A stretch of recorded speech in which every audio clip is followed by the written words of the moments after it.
In today's video, I am going to teach you how to set up Google Analytics Shopify. To begin, open Google Analytics in your browser and sign in with your Google account. Once you are inside the dashboard, look to the bottom left corner of the screen and click the admin icon. This is where you will manage your account settings and create a new property for your Shopify store. After that, click the blue Create Property button. A property is the main container that will hold your website tracking data, so this is an important part of the setup. You will now be asked to enter a property name. In most cases, it is best to use your store name so it is easy to recognize later.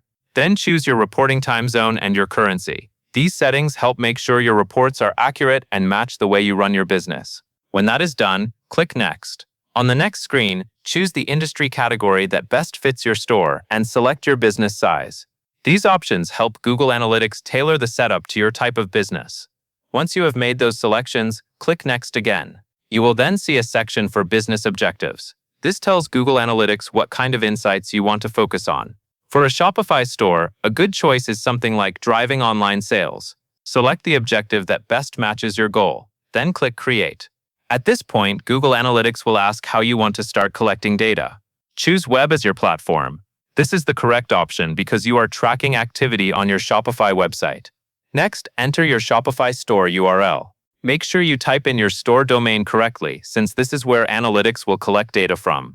You will also be asked to enter a stream name. A simple name like Shopify Store works well because it keeps your account organized and easy to understand.